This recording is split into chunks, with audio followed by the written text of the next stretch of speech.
Ngayon mga kaibigan, ituturo ko sa inyo kung paano natin ito mabubuksan. Kasi minsan, ito, hirap na hirap yung mga katropa natin sa construction kung paano nga ba ito bubuksan. Mga kaibigan, ituturo ko po sa inyo ng na pinaka simple way. How to remove itong handle. So mapapansin nyo mga kaibigan, meron siyang may butas siya mga kaibigan. May butas siya.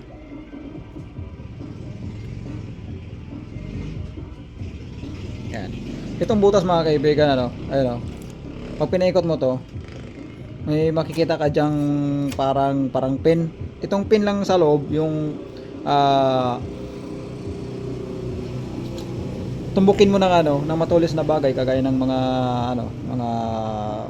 screwdriver na maliit para makapasok lang siya dito sa butas mga kaibigan. Itutulak mo to siya, yan, sabay tanggal na ganoon. Ganoon lang ho kasimple mga kaibigan ang tamang baklas. Ngayon, ituturo ko sa inyo kung paano na naman natin i-assemble ito sa pamamagitan ng tamang paggabit. Yan. At itong i-share po natin mga kaibigan is para lang ito sa mga bago at nais matuto sa pag-assemble ng doorknob mga kaibigan. I-zoom mo lang naka-i-zoom. Agad din ulit mo dati. Dahil ito, mga kaibigan, tapos na ho itong naikabit ko, pero gusto ko pa rin itong ituturo sa inyo mga kaibigan ko sa construction kung paano nga ba ito ikakabit mga kaibigan.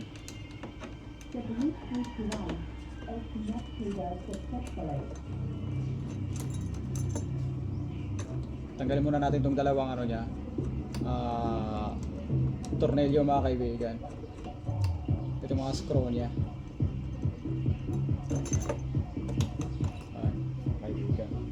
At nga pala, i-flex ko ho sa inyo ang lahat ng gamit na kailangan natin sa pagbuo ng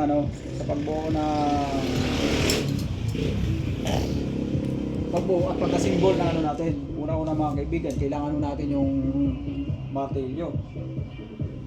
Pangalawa, itong hole saw na nagsusukat siya ng 5.5 mm mga kaibigan. So kung sa centimeters mga kaibigan is 5.5 centimeters. Kung sa pulgadas naman to mga kaibigan is 2 inches and 1/8 millimeters mga kaibigan. So kailangan natin to drill bit na 1/8 mga kaibigan. Siyempre hindi mawawala talaga yung lapis, iskwala, itong pait, maliit o malaki mga kaibigan, pare-parehas lang yan. At siyempre itong 7/8 na size inches ng ang butas natin dito sa pinaka niya dito mga kaibigan. At siyempre yung Phillips screw natin mga kaibigan, yan. Siyempre baka may nakalimutan pa ako. Siyempre hindi mawawala yung natawag natin na barena o electric drill mga kaibigan. So kailangan natin yun. Yung iba, kung walang electric drill, gumagamit naman ho sila ng pait na mano-mano. Pero mas mainam talaga mga kaibigan para mapabilis yung gawa natin. So gumagamit ho tayo ng electric drill mga kaibigan. So tatanggalin muna natin ito mga kaibigan. I-remove muna natin to mga kaibigan. Yan. Natanggal na siya mga kaibigan. Ito yung pinakita ko sa inyo kanina na 7/8. Ayan mga kaibigan, 7/8 ho yan. Na kasyang-kasya ho dito sa butas niya. Pero paano nga ba ito binabaray na dito sa ito ko sa inyo mga kaibigan. Mayroong mga hindi pa nakakala mga kaibigan ng doorknob.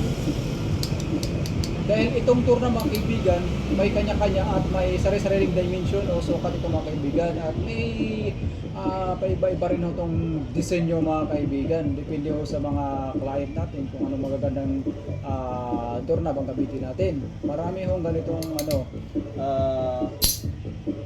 doorknob mga kaibigan. So ngayon, lumako tayo sa sa tutorial natin mga kaibigan. Paano nga ba ito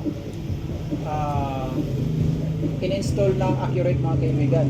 Ito, sa mga hindi pa nakakalam at nag-short na kanilang mga videos na para mapabilis yung ano nila, pagpapaliwanag. So ipapaliwanag ko po silang mga maigi ito mga kaibigan kung paano ko ginagawa ito para itong pinaka flat ng ano natin, pinaka lock kumbaga dito mga kaibigan. So ito mga kaibigan, sinasalpa ko muna yan mga kaibigan na gano'n. Tapos itong laki ng ano natin,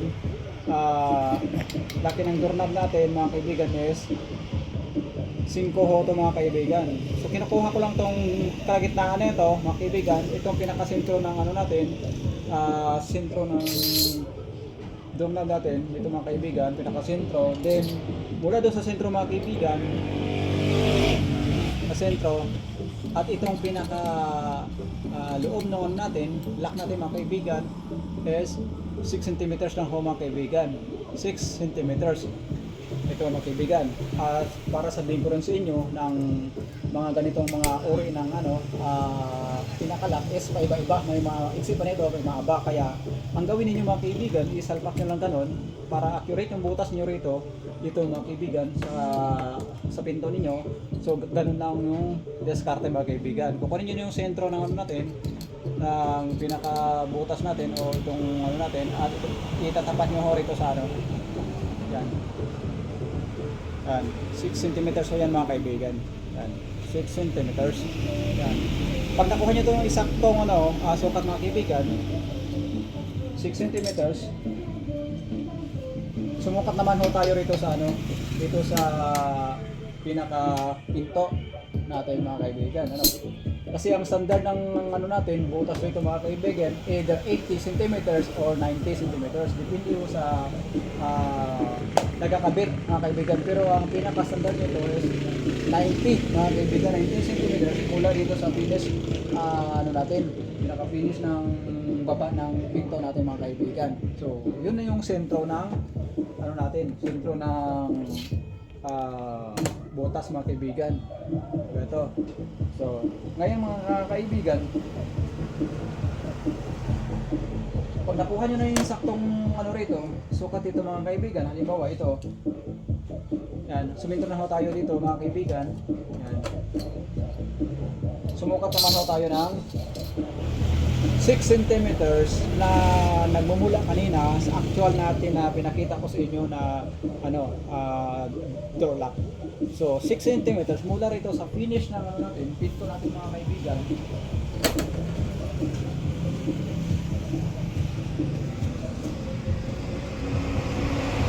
Mula rito sa pinaka-finish ng ano natin, pinaka-pinto natin mga kaibigan, kumuha po tayo ng 6 cm. Ito po yung mga kaibigan, yung 6 cm na pinakita ko sa inyo kanina. Yan. At gumamit ho kayo ng eskwala para hindi kayo mamaligaw mga kaibigan. Itong pinakasentro natin, i-eskwalahan nyo na po ng ganun mga kaibigan. Yan. Yan. At patakbuhin nyo to rito sa kabila. Yan. Ikutin nyo rito sa kabila at ganun din sa kabila. Yan. Pag nakuha nyo na yan,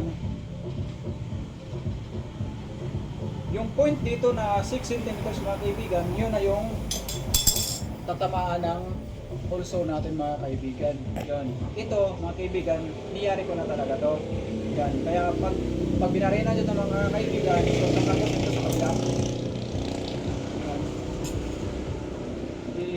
Ipakita nyo rito. Ipakita. Ito. Tagos nyo. Tagos ba kaibigan sa ano, sa gitna? Nakikita nyo.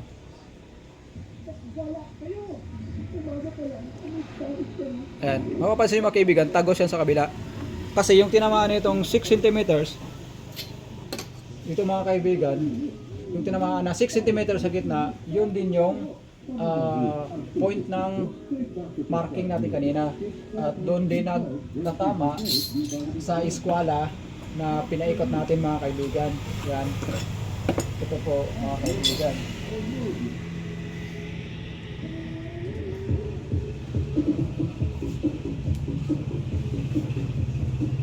Ngayon, nabutasan nyo na to mga kaibigan. Ito, nabutasan nyo na to. isusunod nyo naman itong pinaka door lock niya mga kaibigan. Kung saan tumapat yung eskwela natin kanina na nagmamula dito sa sentro, ganun din yung sentro nito mga kaibigan. Yan. Yan o. Yan, ito yung sentro mga kaibigan. Yan. At kung ilan yung kapal ng kahoy natin, kayo na bahala mga kaibigan kung kumuha ng pinakasentro mga kaibigan. So ito 4 cm, so 2 cm lang yung kalagitnaan nito mga kaibigan.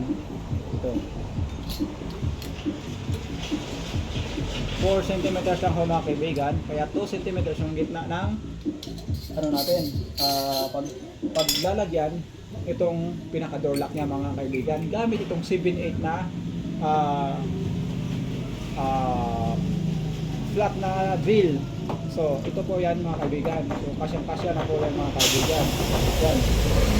Pag nabutasan nyo na ito mga kaibigan, ito na yung una yung itatapat dito. Yan na. Yan. Ito na yung unang isasalpak nyo mga kaibigan. Ito na mga kaibigan. Itapat nyo na ng ganon. Yan.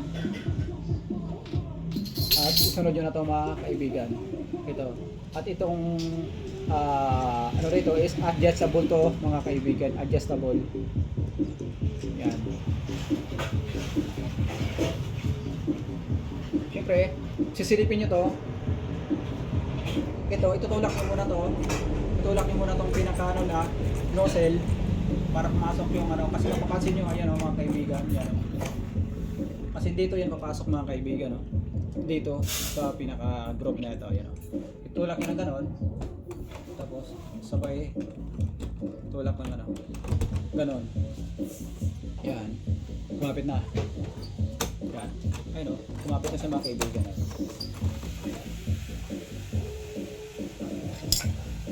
At isunod nyo mga kaibigan yung pinaka-screw niya rito. Ito sa loob.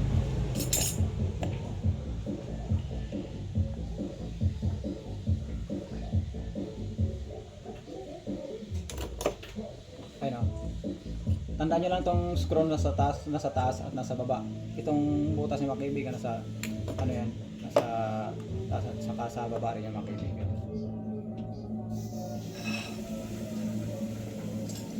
Gamit itong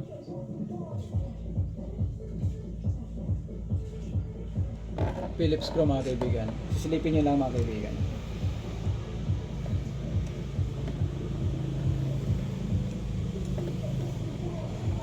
Siyempre huwag nyo muna higpitan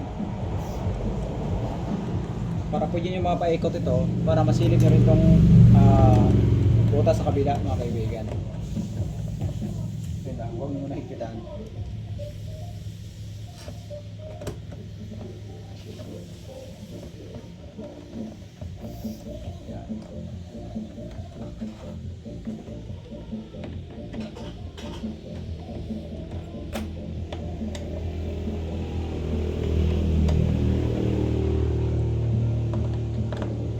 Masyadong higpitan mga kaibigan kasi itong pinaka ano niya, pinakatakip niya, pag migpit yan hindi siya kakapit mga kaibigan.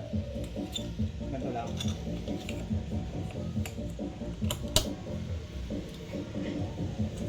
Yan, papikotin nila hanggang kumagat yung ano niya.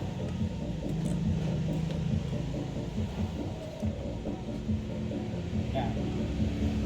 Yan.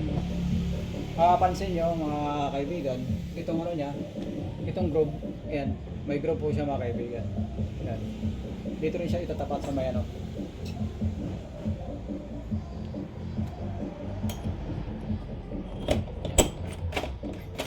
Okay na siya mga kaibigan. At yung pinakahuli, itong dalawang screw mga kaibigan.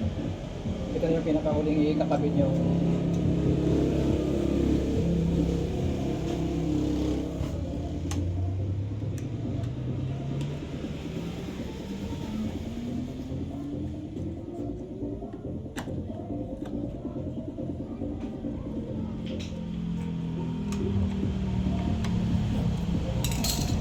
So, yan. Ganun na ho mga kaibigan yung pinaka simple way na pagkabit ng doorknob. At yung pinaka importante mga kaibigan, gusto kong gusto kong ano sa inyo na ito muna i-check nyo, itong lock at itong susian. Itong susian. Kasi itong susian mga kaibigan, ipapanood ko lang lagi itong nasa labas. Doon sa labas, paglabas yung mga kaibigan, itong pinaka ano niya, pinaka susian. Huwag kayong maglagay ng susian dito sa loob mga kaibigan. Yan. At kung ano rin yung pag ano rin ito, paglagay, ganun din yung paglagay itong ano niya. Itong pinaka plate na tawag nito mga kaibigan. Kung ano yung sentro niyan. So, ganito lang yun lang naman yung yung pagsasalpak ng mga kaibigan, napaka-basic lang. Yan o. Yan.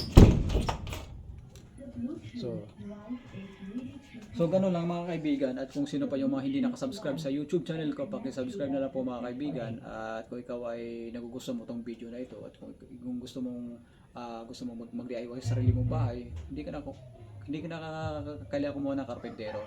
I-share mo lang yan at paulit-ulitin mo lang yung panoorin para maintindihan mo mga kaibigan kung paano i-kabit itong doorknob mga kaibigan sa simpleng pamamaraan.